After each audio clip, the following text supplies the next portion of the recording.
అధికారమునకు లోబడుట. ప్రతివాడును పై అధికారులకు లోబడి ఉండవలను.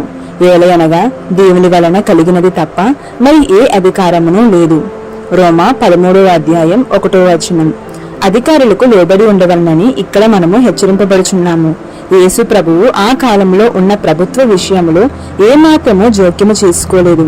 ప్రభుత్వంలో ఏదైనా తప్పు ఉంటే ఆయన రాజ్యము ఈ ప్రభుత్వాన్ని పడగొట్టగలదని ఆయనకి తెలుసు.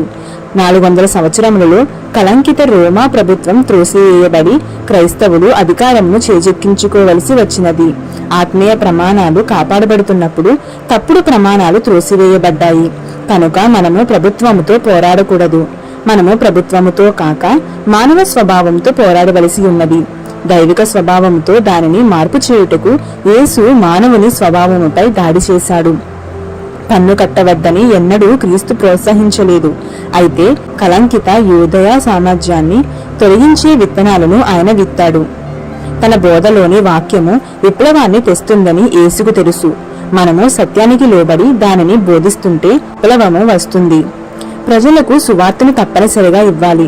పాపుల కొరకు రక్షకుడు మరణించాడు. సువార్తను అందించకుండా నీవు ఏ మంచిని చేయలేవు. సంఘము కొరకు భారము మనకుంటే సువార్తను నమ్మి దేవుని ప్రేమించే సభ్యులను తయారు చేయగల కార్యమును మనము ప్రారంభించాలి. నీ హృదయంలో జీవిత సత్యాలను దేవుడు నాటుచున్నాడు. మారు మనసు గూర్చి మాట్లాడడానికి ఇష్టపడని బంధువులు నాకున్నారు. ఇప్పుడు వారు శ్రమలలో ఉన్నారు. వారి పిల్లలు పెద్దవారగుచున్నారు. వారిని అదుపు చేయలేకపోతున్నారు. ప్రేమలో తప్ప ఎవరికీ ఏమీయూ అచ్చి ఉండవద్దు. మన యజమానుని మెట్టుకు చేరుకోవడం చాలా కష్టము. అయితే ఆయన మనకు కృపనిస్తాడు. తన ముందున్న గొప్ప సవాలును చూచి మోషే నిరుత్సాహపడలేదు. పొదలో నేను ఉన్నవాడను అని చెప్పిన ఆయనను అతడు నమ్మాడు. నీ పొరుగువారి నిమిత్తము, నీపై అధికారుల నిమిత్తము, నీ క్రిందనున్న వారి నిమిత్తము ప్రార్థన చేయుము. లేని ఎడల నీకు వ్యతిరేకంగా సాతాను వారిని వాడుకుంటాడు.